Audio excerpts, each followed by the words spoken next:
Salut tout le monde et bienvenue dans une toute nouvelle vidéo, je suis Cody McRide et vous êtes bien sur la chaîne des rebuts du catch pour un nouveau journal d'un rebut. Et oui, après avoir fait la preview du tournament of Death 18 avec un certain Cross, je lui fais des bisous. Aujourd'hui, on va faire la review du show parce que oui, le show a eu lieu ce samedi, samedi dernier. Là, il a été disponible assez rapidement sur le CZW Studio et ça fait super plaisir. Pour le coup, big up à la CZ, hein, ils ont fait plaisir aux fans du monde entier en mettant le show ultra rapidement sur leur network. Donc ça fait plaisir. Et donc voilà, j'ai pu le voir et de base, on devait faire cette review, moi et Cross, mais bon, pour des raisons de timing, de machin, voilà, d'emploi du temps, tout simplement, je ne pourrai pas faire cette review avec Cross, mais Cross peut-être reviendra un jour sur la chaîne des rebuts du catch pour parler de sa carrière plus ou parler d'un autre jeu ultra. Peut-être que l'année prochaine il reviendra pour la preview du TOD 19, on ne sait pas. En tout cas voilà. Donc on va essayer d'aller vite. J'ai pas envie que cette vidéo dure éternellement, voilà, dure très très longtemps. Je vais essayer de faire ça en 20 minutes. Top chrono. On y va. Let's go. C'est parti. Du coup, le show, c'était donc comme je vous l'ai dit, ce samedi, c'était au Colossal, Colossal Sport Academy. Donc c'était dans le New Jersey, c'est dans leur salle habituelle, sauf que c'était sur le parking. D'entrée de jeu, clairement, on a un beau temps. Voilà, c'était pas le cas l'année dernière, par exemple. Le TOT 17, il y avait eu un peu de pluie, tout ça. Là, pour le coup, on avait un beau grand soleil, il y avait des gens torse-poil et tout. Et le premier truc qui m'a un peu choqué, donc le show a commencé avec une petite promo rapide de DJ Hyde qui accueille tout le monde et tout. Et là, on entend les fans dire Where is the beer? Where is the beer? Ils avaient pas de bière, les mecs. Donc peut-être qu'ils d'habitude, alors pour ceux qui ne connaissent pas, dans le TOD, généralement les fans ramènent leur glacière et puis t'as la binouse, tout le monde se partage et tout. Là je pense qu'ils ont dû changer pour question de légalité tout simplement je pense, parce que c'est pas très légal de faire tout ça. Et donc du coup ils vendaient pas de bière. Et déjà donc les fans étaient vénères, ils sont arrivés sur le site, ils étaient vénères. On n'a pas nos bières, comment on fait pour se bourrer la gueule pendant un TOD? Qu'est-ce qui se passe? C'est quoi ce bordel quoi? Et du coup... Ben, d'entrée de jeu, tu sentais que les fans n'étaient pas si chauds que ça. Alors le son était pas fort, le son au niveau des micros des commentateurs était plutôt nickel, mais le son du show était pas fort, j'ai trouvé. Alors bon, c'est une version un peu rapide, donc peut-être qu'ils vont rectifier ça avec le gros montage qui balance généralement une semaine après. C'est leur sortie DVD, voilà, leur version DVD, ils sortent toujours des DVD la CZ. Donc peut-être qu'ils vont rectifier ça, mais j'ai trouvé le son du show en lui-même pas trop fort en fait comparé au micro. Et donc ben, le fait qu'il n'y ait pas de bière et le fait que le son n'est pas très fort, d'entrée de jeu, je vous le dis, l'ambiance n'était pas ouf ouf. Il y avait beaucoup de monde, hein, c'était assez blindé. On parlait avec Cross, on disait il y avait à peu près 1000 personnes l'année dernière. Bah là, je pense que c'était à peu près le cas. Peut-être un peu. Ouais, non, c'était à peu près le cas. Il y avait une bonne ambiance, mais clairement, les catcheurs ont eu du mal voilà, à donner envie à ce public-là de se faire applaudir, hormis certains catcheurs ultra. Enfin, hormis certains catcheurs qui ont un peu de star power dans l'ultra. Les autres, ils ont eu quand même beaucoup de mal à voilà, se faire applaudir, tout ça. Donc, peut-être le manque de bière, hein, faut être honnête, hein, si t'enlèves la bière dans un show ultra, ça gâche beaucoup de plaisir. Euh, c'est une drôle de, je sais pas, c'est une drôle de façon de mettre son produit en avant. Enfin, pour n'importe quel show, je me dis, bon, ça passe, mais là, c'est le TOD, quoi. Voilà, pour certains, ça fait 18 piges qui se prennent leur cuite tous les ans à la même heure, à la même date. Enfin, voilà, quoi. Et là, tu enlèves un truc. C'est bizarre. Ça, en tout cas, je sais pas. Bon, c'est peut-être une question de légalité, hein, tout simplement. Peut-être qu'ils avaient pas droit de vendre de la bière et donc du coup ils pouvaient pas en vendre. Et voilà, hein. Tout simplement, pour le coup, c'est pas trop de leur faute, je pense. Ça me paraîtrait bizarre que ça soit un choix vraiment de la CZW. Bref, c'était un petit détail. style. Donc je vous disais, le son était quand même assez propre. Généralement chez CZ c'est clairement assez pourri parce qu'on a souvent les commentaires juste dans une oreille et on l'a pas dans l'autre. Là on avait les commentateurs vraiment dans les deux oreilles, donc ça très bien. Mais le gros souci, alors je ne sais, j'ai pas réussi à trouver qui commentait le show. Si vous le savez, n'hésitez pas à me le dire dans les commentaires, ça m'intéresse. J'ai trouvé les commentaires à chier quoi. Aucun en train, quand il y avait des gros bumps et tout, ils étaient là, oh my god, oh my, oh. Avant, il y avait des call 911, enfin ça gueulait dans tous les sens, il y avait les klaxons et tout. Enfin, c'était génial. S'il y avait bien un truc qui a fait que la CZW en est là et un peu connue dans l'indie, c'est parce qu'il y avait une ambiance de dingue. Mais là, le public est pas ouf, les commentateurs sont pas ouf. Ouh, putain, c'est le TOD, les mecs, réveillez-vous, gueulez un peu quand il y a un bump. C'est pas n'importe quoi, même un coup de néon, c'est pas rien. Oh, oh, Lightos. Putain, mais motive-toi un coup, quoi. Ah, j'ai été déçu. Alors, là, si on fait la comparaison avec, par exemple, le tournament Top Survival, pour le coup, l'ambiance est 10 000 fois mieux, quoi. Il n'y a pas à chier. J'ai beau être un CZW guys à fond et tout. Sur le coup, je peux pas défendre la CZW. La GCW a 10 000 fois plus d'ambiance que ça soit au point de vue des commentateurs. Quand c'est pas Janela qui commente, c'en est d'autres et c'est n'importe quoi. Mais ouais, voilà, c'est bon. Voilà, niveau ambiance, niveau sonore, ça allait pas en tout cas, et du coup, ça m'a un peu fait chier, je vous l'avoue. On passe tout de suite du coup au premier match du show. C'était donc l'opener, c'était Schlack contre Danoner, donc premier tour. Donc premier tour et premier match du tournoi. Le match commence avec une bagarre de néon, donc ça ultra classique. Puis Schlack Spear Danoner directement dans du barbelé. Franchement, c'était un bon début de match et je vous le dis clairement, c'était vraiment un bon deathmatch. J'ai trouvé ça cool. Schlack s'est fait ultra applaudir. Danoner est pas du tout aimé par les fans qui s'étaient déplacés. En tout cas, ils voulaient pas aller le voir plus loin dans le show, clairement. Malheureusement pour eux, et je l'avais dit dans la preview, Danoner est un produit pur CZ. Il est là pour être mis en avant et clairement, il n'y a aucun doute là-dessus. Donc, malgré un bon match, il y a eu quelques bots, hein, comme Schlack qui a essayé de mettre sa coudière en feu, ça n'a pas pris. Voilà, ce genre de truc. On a eu un bon match, mais le public a déjà chié dessus d'entrée de jeu parce qu'il voulait pas voir Danoner gagner ce match. Et malheureusement, malgré un bon match, c'est Danoner qui a remporté ce match. Donc voilà, un bon opener, c'était pas incroyable. C'était pas incroyable non plus, mais c'était quand même assez chouette. Ça reste dans la mouvement, enfin dans le style de match deathmatch que font les deux. Donc franchement, c'était plutôt un bon deathmatch, un bon premier round. Franchement, voilà, c'était, on va dire un peu moins de, ça a dû durer 6-7 minutes. C'est généralement le temps hein, dans les tournaments of death. C'était des matchs assez courts pour des raisons que les mecs se mettent quand même énormément dans la gueule.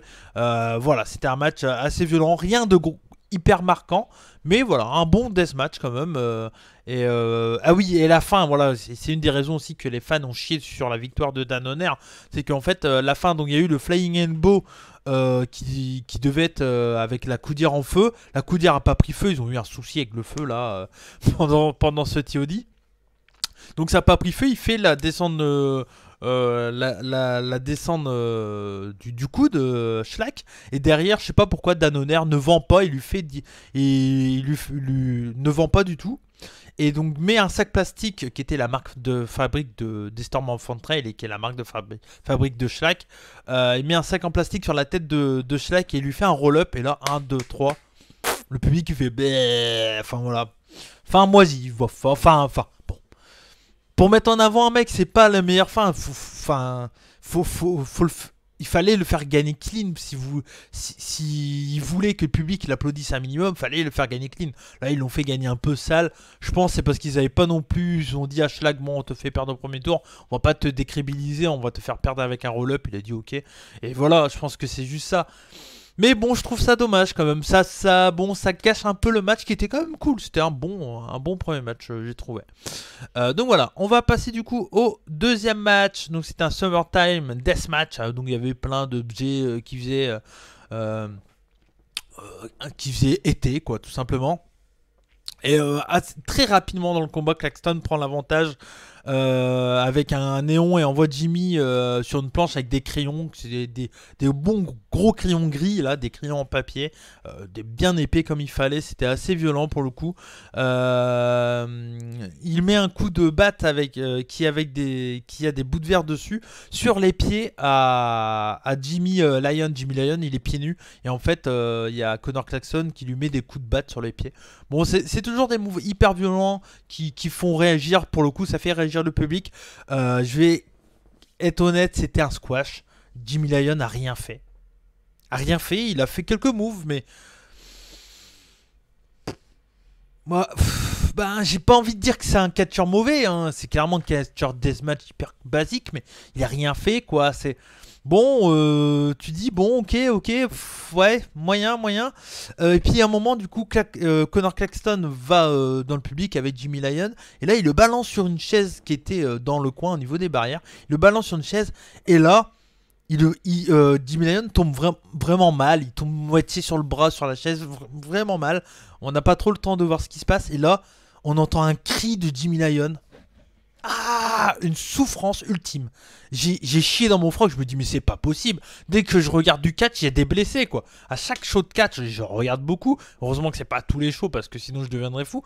Mais là, encore une fois, putain, il se pète, quoi. Je fais oh. Et donc là, je me dis bon bah voilà, deuxième match, le premier a fini avec un roll-up, là ça va finir avec un small pack, avec un KO, on va dire, un fin de match par défaut parce que bah, 10 millions c'est sûrement pété le bras. Et là donc du coup, le public aucune réaction parce qu'ils savent pas trop ce qui se passe. Connor Claxton est vénère. Donc il y a clairement, on voit que Connor Claxton, c'est pas prévu, quoi. C'est pas possible. Quand on voit la réaction de Claxton, on voit que l'arbitre lui dit non, c'est bon, arrête, il est vraiment pas bien. Il y a Jimmy Lyon qui gueule comme un ouf, quoi, parce qu'il a mal, ça se ressent clairement. Ah, il y a une scène qui m'a encore marqué, mais il n'y a pas de bruit, tout le monde est là. Il y a quelques mecs bourrés, enfin qui sont quand même bourrés, hein, parce que bon, ils ont dû quand même réussir à picoler, qui sont là, qui font qui gueulent, mais sinon t'as rien et t'entends juste les cris de Jimmy Lyon qui sont horribles. Horribles, encore une fois. Et là tu dis, putain, mais c'est pas possible, quoi, encore un blessé. Et donc bah là t'as le public, t'as tous les officiers, les mecs du staff et tout qui arrivent à côté de Jimmy Lyon. Ils arrivent avec une planche pour le mettre dessus, pour l'évacuer. Donc il le met sur la planche, il l'attache, il évacue. Donc là tu te dis bon bah voilà, bah, il s'est pété, quoi, il s'est pété le bras et tout. Et donc du coup bon il le soulève, les gens qui l'applaudissent et tout, plutôt bonne réaction, voilà, les gens l'applaudissent. Et, et du ciel, et du ciel, donc Connor Claxton fait un stomp sur Jimmy Lyon, quoi. Alors je ne sais pas si c'était booké comme ça, mais si c'était booké comme ça, c'est du grand art, parce que là clairement, parce que je pense que c'était worké. Je pense que c'était worké dans le sens que il fait le stomp, il le relève tout de suite. Et là, bizarrement, enfin 10 millions, il a pas trop de souffrance, on voit pas qu'il a mal quelque part. Si ce serait pété la clavicule ou autre, clairement, il aurait pas pu bouger comme ça. Et puis Claxton, il aurait pas fait un stomp sur un mec qui s'est pété le bras. Donc voilà. Donc il lui fait un stomp. Donc là, les officiels sont ouais putain arrête et tout. Il fracasse un peu, je crois. Il amène vers une bagnole qui était dans le public. Il lui fait un P-driver sur la voiture. Et là, 1, 2, 3. J'ai adoré. Franchement, j'ai adoré. J'ai trouvé ça super cool. Je pense pas que c'était une réelle blessure. Je pense clairement que c'était worké. Qu'ils ont joué le côté connard de Connor Claxton. Et il joue vraiment à ça. Hein. C'est vraiment son personnage. C'est le mec qui respecte personne. Il se respecte que lui, hein, tout simplement. Connor Claxton. Et donc voilà, j'ai vraiment bien aimé ce côté-là. J'ai été, ça a super bien marché sur moi en tout cas. N'hésitez pas à me dire vous aussi si vous avez vu le show. Mais moi j'ai vraiment bien aimé ce moment-là. C'était très surprenant et très nouveau de jouer sur le fait de la blessure. Alors j'espère que c'est une fausse blessure du coup. Parce que si c'est une vraie blessure, par contre Connor Claxton est totalement inconscient, quoi. Mais non, j'y crois pas. Je pense que c'était worké. Voilà, je pense que c'était worké. Voilà, n'hésitez pas à me dire dans les commentaires si vous trouvez également que c'était worké ou pas. Voilà. On passe du coup au troisième match du tournoi. C'était Jimmy Lloyd contre John Wayne Murdoch. Nous, on pensait que ça allait être le main event de ce premier tour. Et non, ce n'était pas le main event. Jimmy Lloyd contre John Wayne Murdoch, je vous le dis, s'il y a un match à voir dans ce tournoi, c'est clairement celui-là. C'était le meilleur match du premier tour et même du tournoi entier. J'ai trouvé. C'était vraiment très très bien. Franchement très très bien, je vais aller essayer d'aller assez vite. C'était donc un Pane of Glass, Shattered Dreams Pane of Glass, donc un match à vitres. Bon, bien sûr il y a des néons, voilà, hein, il n'y a pas que des vitres, il y a plein de néons également. Il y a Jimmy Lloyd, il a toujours son t-shirt CCW, c'est possible, ça passe bien. Je comprends pas, je sais pas trop, je sais pas, parce que... Bon, c'est une insulte à la structure, en même temps ils cachent dedans et les officiels, je pense qu'ils s'en branlent en fait. Donc je sais pas ce qu'ils veulent en faire, je sais pas. Je pense qu'il a mis le t-shirt, ils ont fait ah ouais c'est fun, vas-y mets-le. Bon, enfin voilà, bon. Je pense qu'il faut s'en foutre hein, parce que clairement il y a rien à en déduire de ça. D'entrée de jeu, donc il y avait 4 vitres une vitre dans chaque coin du ring. D'entrée de jeu, il s'envoie dedans, donc ça pète, ça explose. C'est beaucoup de spots, un très bon rim. Voilà, un match super vivant. Voilà, il y a des gros spots. Il y a un Canadian Destroyer sur une vitre de Murdoch. Il y a Lloyd qui se dégage à 1. Donc voilà, un gros nearfall habituel qu'on voit souvent dans les deathmatchs, surtout dans les matchs de Jimmy Lloyd. C'est souvent qu'il se dégage de gros spots à 1. Derrière, il y a une petite bonne souplex de Lloyd, nearfall de Murdoch. Donc voilà, vraiment un bon gros spot, très très bien. Il y a quelqu'un qui intervient pour aider Murdoch, je ne sais pas qui c'est. Voilà, je ne sais pas, peut-être quelqu'un de la Mid-South. Je ne sais pas, parce qu'on sait que Murdoch a catché beaucoup à la Mid-South, tout ça. Je sais pas qui c'est, sa tête me disait quelque chose, mais j'ai impossible de mettre un nom dessus, donc si vous le savez, n'hésitez pas à me dire. Voilà. Et donc à la fin, Lloyd arrive quand même à s'en sortir et finit Murdoch avec un assault driver sur une vitre en feu. Bon, il y avait 3 flammes, hein. C'était vraiment pas... Voilà, le feu, ils ont un problème avec le feu là, chez CZ, c'est pas possible. Mais bon, c'était un très bon finish quand même. Super match, voilà, si vous avez un match à voir, c'est celui-là. Voilà, c'était clairement le meilleur match du tournoi. J'avais aucun doute, hein, vu les deux mecs que j'aime bien généralement. Donc voilà, victoire de Lloyd, donc victoire surprenante. J'avais parié John Wayne Murdoch. Bon voilà, victoire surprenante, mais bon, pourquoi pas. Ensuite, on avait Big FN Joe contre Casanova Valentine. J'ai pas grand chose à dire sur ce match. C'est un match très violent, très dans le style que je m'en doutais. Ça veut dire que c'est des mecs qui se mettent sur la gueule tout simplement. Il n'y a pas de gros moves, il n'y a pas de gros spots. Il n'y a rien d'extraordinaire, mais ça reste un bon deathmatch. Je trouve que Big FN Joe a fait plutôt le taf. C'est quelqu'un que je vais suivre... voilà, que je vais suivre à partir de maintenant. C'était plutôt un bon deathmatch. Ça se déroule très très bien. Il n'y a pas de bot, il n'y a rien. C'était un deathmatch light tubes avec des néons un peu partout. Donc voilà, c'était vraiment un bon match. Voilà, victoire de Casanova Valentine. J'ai pas grand chose à dire de plus. Voilà, c'était plutôt un bon match. Ensuite, on a eu le premier match hors tournoi entre Murder Kicks et The Rep. Donc, je vous avais expliqué un peu la storyline lors de la preview. Si vous ne l'avez pas regardé, c'était tout simplement une guerre entre les deux structures, la House of Glory et la CZW. Donc là, on est arrivé à un point assez culminant de la feud où deux des grosses teams de chaque structure allaient se rencontrer. Et donc, on avait donc Murder Kicks, donc c'est Matt Travis. Et je ne sais plus qui, j'ai oublié le nom, c'est Kendrick, je crois, quelque chose Kendricks. Et on avait donc The Rep, c'est Dave McCall et je ne sais plus qui non plus, j'ai oublié les noms, je m'en excuse. Donc d'entrée de jeu, moi il y a un truc qui m'a surpris dans ce match, c'est quand j'ai vu arriver Matt Travis. Il avait le pantalon mouillé, mais au niveau des couilles et du cul, il avait tout mouillé là. Mais que mouillé là. Je fais, putain, mais il s'est pissé ou chié dessus le mec. C'est bizarre, je dis. Putain, mais pourquoi quelqu'un se mouillerait que là, à votre avis? Bah parce que il avait un spot prévu avec du feu. Et clairement, on sait très bien que quand on est mouillé, bah voilà, ça évite un peu la douleur du feu, quoi. Que si t'es sec, voilà, du bois mouillé, ça prend pas feu. Du bois sec, ça prend direct feu.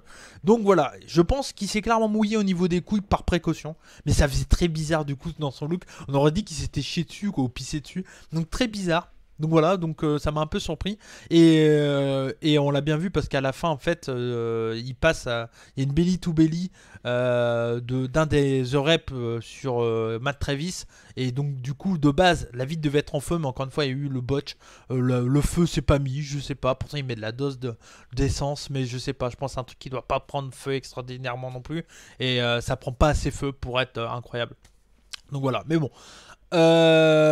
Sinon, c'était un match assez sympa. Il y a eu quand même beaucoup de botch, beaucoup d'hésitation. C'est des catcheurs qui n'ont pas l'habitude des deathmatchs et ça se sentait clairement. Mais bon, c'était un match hors tournoi, voilà, rien d'exceptionnel.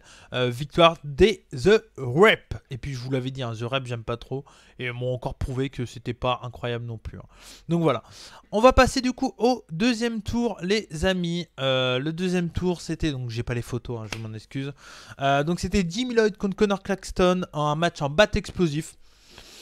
Match assez moyen, franchement c'est pas ouf, pas ouf. Il y a eu, c'était assez court. Il y a eu les battes explosifs qui étaient, ça avait plutôt un bon rendu. Voilà, c'est assez habituel chez CZ depuis que Onita est passé. Ils lui ont pris le concept des battes explosifs pour le coup. Bon, pas grand chose à dire, ça se regarde. Franchement, c'est pas exceptionnel, mais ça se regarde. Voilà, ça se regarde. Et Jimmy perd aussi également dans un small package.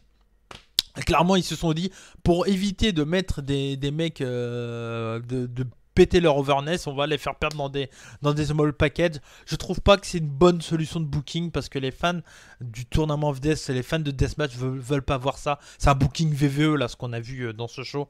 C'est un booking ultra feignant quand même, hein, parce que là, ouais tiens, comment on peut faire? On a envie de mettre ces mecs là en avant, mais pour pas mettre trop, enlever trop l'overness des autres catcheurs, on va les faire perdre dans des small packages. Mais non, mais c'est un tournament of Death. S'il perd, c'est pas grave. Tu vois, enfin, les small packages, surtout il y en a eu deux, ça m'a clairement fait chier. Puis je vais vous dire également pour la finale, la fin de la finale est un peu particulier. Bon voilà, j'étais un peu déçu de ce Jimmy Lloyd Connor Claxton, ça restait sympa, mais la fin gâche un peu le coup. Et ça enterre encore plus le public qui est pas non plus incroyablement motivé. Casanova Valentine contre Dan O'Neill, donc un Barbed Wire Deathmatch. Bon, il y avait du Barbed Wire un peu partout, donc du barbelé. Il y a Casanova Valentine qui arrivait en cosplay de Cactus Jack. On aurait dit que c'était Mick Foley, hein, la même gueule, le même look. C'était plutôt sympa. Encore une fois, match plutôt sympa, mais rien d'exceptionnel. Il y a rien, en fait, il y a rien moi, en tant que gros fan de Deathmatch, peut-être que si vous n'êtes pas trop habitué au Deathmatch et que vous allez voir ce match, vous allez le trouver super bien. Mais moi, en tant que fan, j'ai rien trouvé de choquant ou d'extraordinaire, de trucs qui fait que je note, tu vois. Si je vois un truc qui m'interroge, qui me fait poser des questions, je le note sur l'ordi pour pouvoir en parler lors de ma review. Et là pour le coup ça m'a rien d'extraordinaire en fait, vraiment rien d'extraordinaire. Victoire pour le coup très surprenante de Dan O'Neill. Et quand j'ai vu ça je me suis dit putain ils vont faire gagner Dan O'Neill. Oh, et le public il réagit mal quoi. Dan O'Neill ils veulent pas le voir gagner, il a rien d'exceptionnel, il est pas nul mais tu fais ah putain Dan O'Neill quoi, tu fais enfin bon voilà, c'était pas bon, j'étais un peu, je me dis bon on va se retrouver avec une finale Connor Claxton, Dan O'Neill, sur le papier ça donne pas envie quoi, c'est pas terrible quoi, c'est comme si on a un tournoi chez VVE et qu'on se retrouve avec une finale Baron Corbin à la place de Dan O'Neill et puis Connor Claxton ça serait je sais pas, Kofi Kingston, tu vois. C'est pas quelqu'un qui est détesté, mais bon, voilà, Kofi Kingston, Baron Corbin à la finale d'un King of the Ring, ça donne pas trop envie. Voilà, c'était un peu pareil, quoi. Voilà, c'était un peu pareil. Mais bon.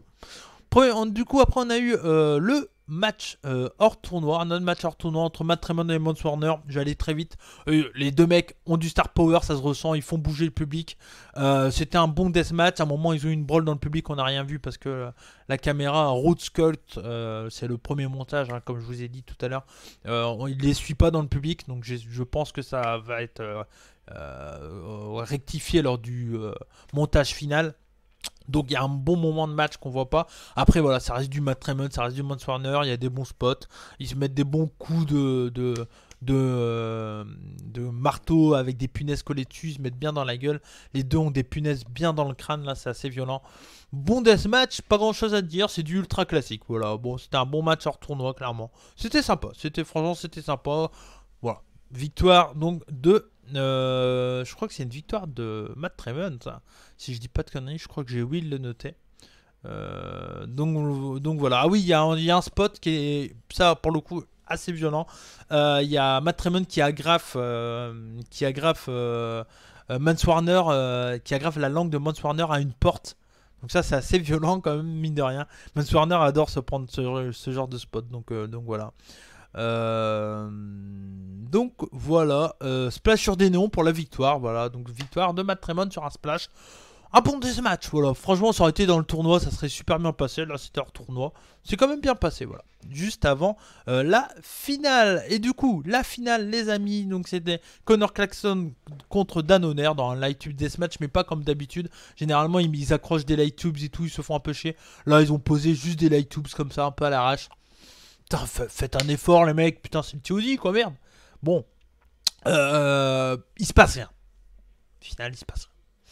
Bon, il y a des coups de néon, hein, voilà, ça reste assez fun à regarder. Mais sinon, bon, pas.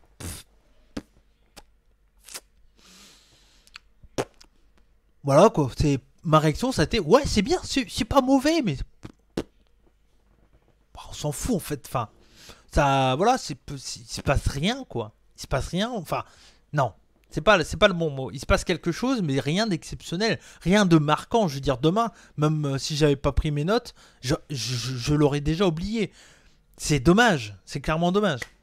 Euh, mais un moment, donc, il se passe rien jusqu'au moment où Connor Claxton dit si t'as des couilles, viens, on va se battre sur l'échafaudage. Il monte sur un échafaudage. Et il dit à Dan Honor de venir. Donc Dan Honor arrive pleinement jusqu'en haut de l'échafaudage. Ils se boivent chacun un shot de whisky, voilà. Ils se mettent dans la gueule.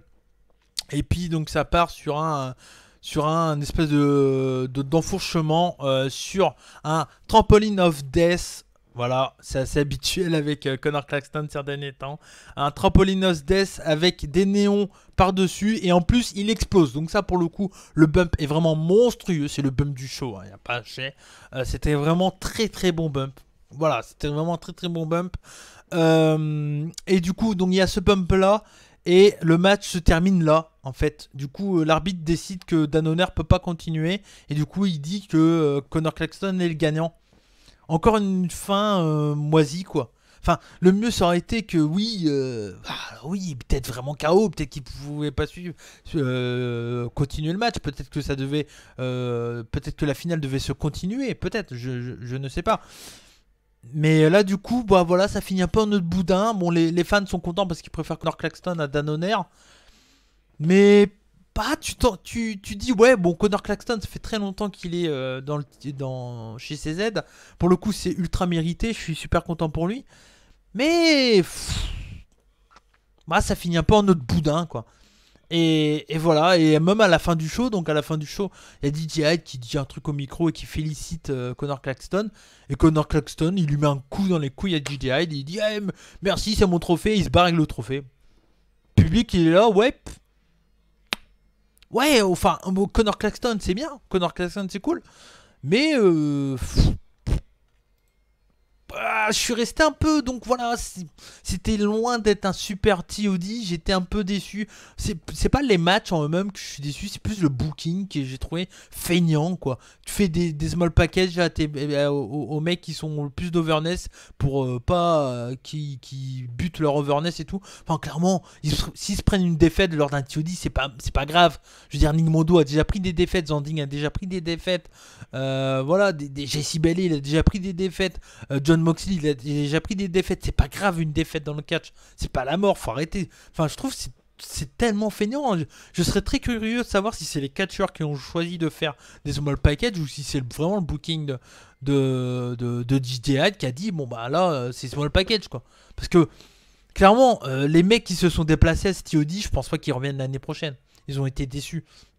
Alors clairement pour le coup, je pense que si vous n'êtes pas un grand connaisseur de deathmatch, je pense que si vous regardez ce show-là, vous allez le trouver plutôt pas mal. Il y a des bons bumps et tout, c'est quand même assez plaisant à regarder. Donc je trouve qu'il s'en sort quand même pas trop mal la CZW.